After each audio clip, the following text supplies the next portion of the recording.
Home based worker নিয়ে কথা বলবো ভেবে সকালে আসার সময় আমি একটু গুগলিং করছিলাম যে বাংলাদেশে হোম বেসড ওয়ার্কারের সংখ্যা কত দেখার জন্য, এবং এআই আমাকে কোনো ডেফিনিট নাম্বার দিতে পারে নাই।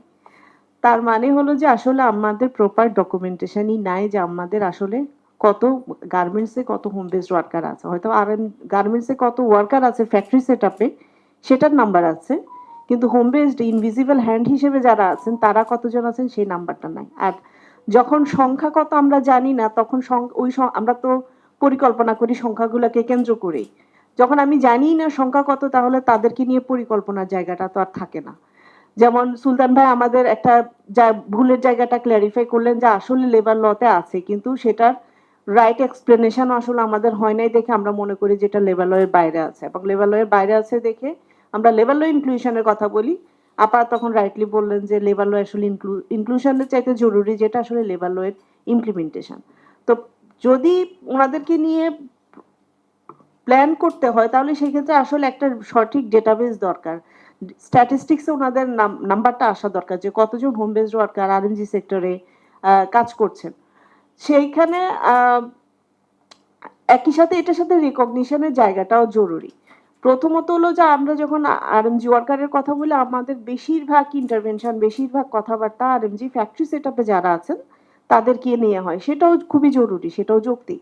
কিন্তু সেই সাথে হোম বেসড ওয়ার্কার যারা আছেন তাদেরকে নিয়ে হওয়া যে জরুরি সেটাটা মিসিং হয়ে যায়, এবং সেই সুযোগটা কিন্তু আমাদের বায়াররাও নিয়ে থাকেন।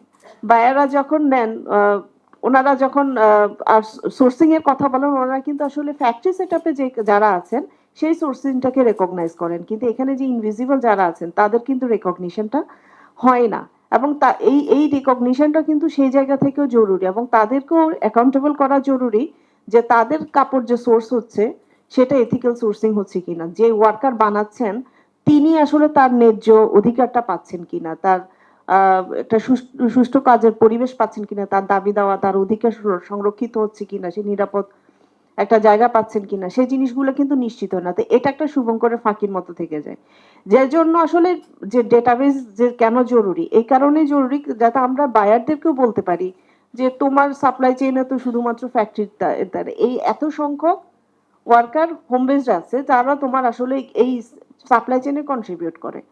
এটা নিয়ে অক্সফাম আমরা একটা ছোট কাজ শুরু করেছি খুবই ছোট পরিসরে, আমরা শুধুমাত্র অস্ট্রেলিয়ান বায়ার যারা তাদেরকে টার্গেট করে, যেহেতু আমাদের অস্ট্রেলিয়াতে একটা অক্সফামের অফিস আছে সেই সুবাদে টার্গেট করে বাংলাদেশের মধ্যে পার্টিকুলারলি ঢাকা চট্টগ্রাম এই জায়গাগুলোতে অস্ট্রেলিয়ান সাপ্লাই চেইনে কারা কাজ করেন হোম বেসড ওয়ার্কার হিসেবে আমরা তাদেরকে খুঁজে বের করার একটা চেষ্টা চালাচ্ছি, এবং সেই সাথে তাদের জীবন মানের জায়গাতে যে ইয়েটা চ্যালেঞ্জ আছে তাদের কাজের জায়গায় যে চ্যালেঞ্জ আছে সেগুলোকে আইডেন্টিফাই করার চেষ্টা করছে, এবং আমাদের আসলে ভবিষ্যৎ চিন্তা যেটা সেটা হচ্ছে আমরা এই ডেটাগুলো নিয়ে অস্ট্রেলিয়ান বায়ারদেরকে অ্যাকাউন্টেবল করা আমাদের প্রোগ্রামিং এর মাধ্যমে। যখন চা বাগানের নারীদের সাথে কাজ করতে গেছি তখন যখন কথা বলতে গেছি তখন একই কথাই শুনেছি যে আপা একটা বাচ্চাগুলোকে রাখার একটা জায়গা করে দেন তাহলে নিশ্চিন্তে পাতা তুলতে যেতে পারি। তার মানে এটা এই ইনফর্মাল নারী গ্রুপের যারা কাজ করে বা মার্জিনালাইজ ফর্মাল যারা তাদের কিন্তু এটা একটা বড় চাহিদার জায়গা। তো এই জায়গাটাতে যদি আমরা নারীদের জন্য কোনো ব্যবস্থা করতে পারি, ডোমেস্টিক ওয়ার্কাররা সরাসরি আমাদেরকে সাজেশনই দিয়েছে কমিউনিটি বেসড ডে কেয়ার করে দেন, আপনারা একটা সেট আপ করে দেন আমরাই আমাদের বাচ্চাগুলোকে ম্যানেজ করব, একজনে ম্যানেজ করব, বাকি নারীরা কাজে যাবে, হয়তো যিনি ম্যানেজ করবেন তাকে হয়তো অল্প কিছু রিমুনারেশন আমরা দিব। তো সেরকম সাজেশনও ওনারা আমাদেরকে দিয়ে দিয়েছেন যেটা আসলে একটা হোম বেসড নারীর ক্ষেত্রেও অ্যাপ্লিকেবল। তো সেই জায়গাগুলোতেও কিছু উদ্যোগের দরকার, সেটা সরকারি জায়গা থেকে তো অবশ্যই বেসরকারি সংস্থা হিসেবেও কিন্তু আমাদের যার যেরকম সামর্থ্য আছে সেরকম জায়গা থেকে আমরা করতে পারি, মডেলিং করে দেখাতে পারি, দেখালে হয়তো সরকারও সেই জায়গাগুলোতে উদ্যোগ নেবেন। আমাদের তো এমনিতে ডে কেয়ারের অ্যাক্ট আছে, হয়তো সেই জায়গাগুলোতে ইনক্লুশনের জায়গাটা থাকবে।